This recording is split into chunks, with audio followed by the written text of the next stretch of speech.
إن الحمد لله نحمده ونستعينه ونستهديه ونستغفره ونعوذ بالله من شرور أنفسنا وسيئات أعمالنا من يهده الله فلا مضل له ومن يضلل فلا هادي له وأشهد أن لا إله إلا الله وحده لا شريك له وأشهد أن محمدا عبده ورسوله صلى الله عليه وعلى آله وصحبه وسلم يا أيها الذين آمنوا اتقوا الله حق تقاته ولا تموتن إلا وأنتم مسلمون يا أيها الناس اتقوا ربكم الذي خلقكم من نفس واحدة وخلق منها زوجها وبث منهما رجالا كثيرا ونساء واتقوا الله الذي تساءلون به والأرحام إن الله كان عليكم رقيبا يا أيها الذين آمنوا اتقوا الله وقولوا قولا سديدا يصلح لكم أعمالكم ويغفر لكم ذنوبكم ومن يطع الله ورسوله فقد فاز فوزا عظيما. أما بعد فإن أصدق الحديث كتاب الله وخير الهدي هدي محمد صلى الله عليه وسلم وشر الأمور محدثاتها وكل محدثة بدعة وكل بدعة ضلالة وكل ضلالة في النار. We are now entering into the last days of Thul-Hijjah and the beginning of a new Islamic year. And we know that Thul-Hijjah is a month of Hajj. And we've had reminders about Hajj. We've had perhaps loved ones who have gone to Hajj and come back, or perhaps some who are still there. And all the Hujjaj, they are answering the call of Ibrahim alayhi salatu wasalam when he said, which has been recorded in the Quran, in Surah Al-Hajj, وَأَذِّن فِي النَّاسِ بِالْحَجِّ يَأْتُوكَ رِجَالًا وَعَلَى كُلِّ ضَامِرٍ يَأْتِينَ مِنْ كُلِّ فَجٍّ عَمِيقٍ. And proclaim the Hajj among mankind, and they will come to thee on foot and mounted on every camel, lean on account of journeys through deep and distant mountain highways. And all the Hujjaj, they fulfilled this call of Ibrahim alayhi salatu wasalam, who at the time was making a call in an empty desert. But year after year, millions of Hujjaj go and answer this call. And with Thul-Hijjah closing, I wanted to take this opportunity to reflect on the journey of Al-Hajj and some of the lessons that we can take away from it, even though we have not gone. And for those who have gone, perhaps reflection and insight that we may benefit from. And Allah subhanahu wa ta'ala, He commands the Hujjaj before they leave in Surah Al-Baqarah. He says, وَتَزَوَّدُوا, prepare your provisions. Take your provisions with you. But then we are reminded, فَإِنَّ خَيْرَ الزَّادِ التَّقْوَى. But the best provision you can take is that of taqwa, that of God consciousness. And those who have gone to Hajj know the reality of that statement. How important taqwa is in the journey. And to hopefully, inshallah ta'ala, have an accepted Hajj. Now the Hujjaj, when they go, they are going to the house of Allah. The house of the King of all kings. The house of Ar-Rahman, Ar-Rahim, Ar-Raqib. The house of the one who sees us and hears us and knows all that we have done. The house of the one, your Lord, the Lord of the seven heavens, whom you've called upon and worshipped for the last years and years of your life. And imagine the reality that sets in on the Hujjaj when they realize that they are the guest of Malik al-Muluk, the King of all kings. You know, there was a woman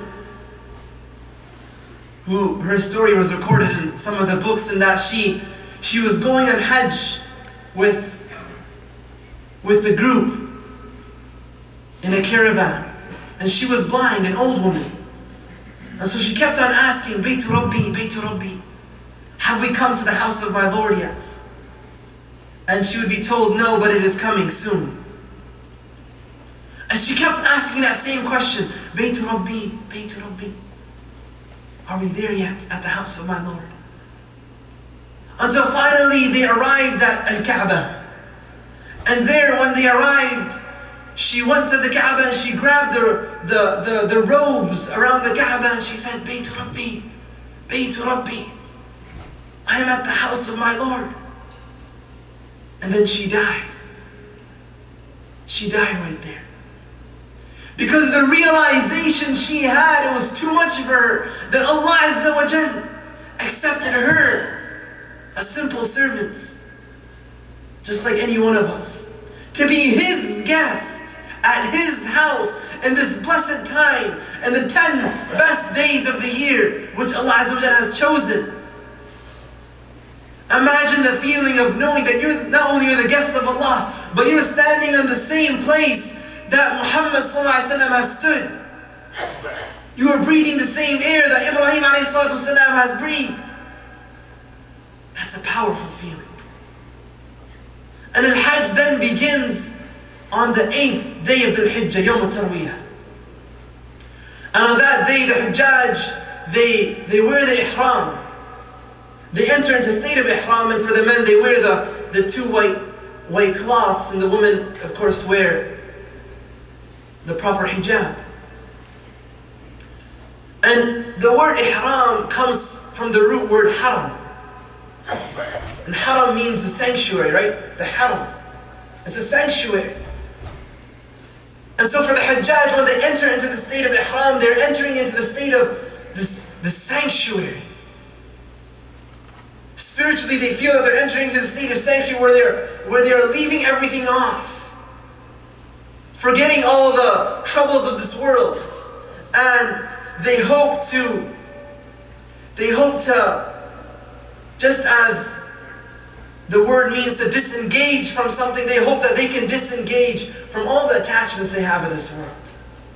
And then when they enter into Ihram, what do they say?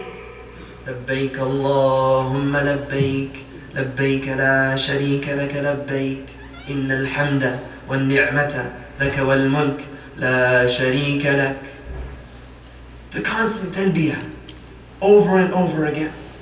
And the Talbiya is a very powerful slogan, a very powerful statement. And Ali bin Hussein, anhu, when he entered into the state of Ihram and began saying the Talbiya, he began crying. And so the companions around him, those who were with him, said, "What makes you cry?" And he says that, "I fear that when I will be told, La labbayka wa la sa'dayk, may you never come, may you never attain happiness." Because he was scared. He feared that, okay, I am going, my body is going to Hajj, I am entering on, I'm riding this horse, I'm going, but is my heart also going with me? Am I going on a journey that will transform my life with the sincere intention that Allah Azza wa Jalla will accept from me or not? Is the heart there? And the Talbiya is as I said, a powerful statement, because it's a constant reminder, because the Hujjaj, they are constantly saying, Labbaik Allahumma labbaik, here I am, O Allah, at your service, here I am. Here I am, O Allah, and you have no partners. All the praise and bounties are to you. You have no partners. And when you say this again and again, you are constantly reminding yourself why you are there. Labbaik Allahumma labbaik, I'm here for you only, Ya Allah. So when you find out that you have no tent in Mina, and you have to sleep outside in the cold, labbaik Allahumma labbaik.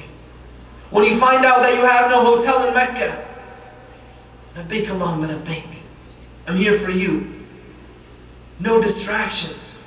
These are all tests. I'm not going to let that distract me. I am focused on my purpose on this journey. For you, Ya Allah, you alone. And that in itself is a reminder for our purpose in our lives. وَمَا خَلَقَتُ الْجِنَّ وَالْإِنسَ إِلَّا لِيَعْبُدُونَ. Allah Azza wa Jalla has not created jinn and mankind except that they worship Him. Except that they worship Him. And that's why this slogan lives in the heart of the Hujjaj after they come back. Labbaik Allahumma labbaik. And so when tests come to you now and back in America, when you lose your job, when you're diagnosed with the condition, you or a loved one, when you lose a loved one, when you fail a class, these are all tests from Allah. and you remember the same statement, Labbaik Allahumma labbaik.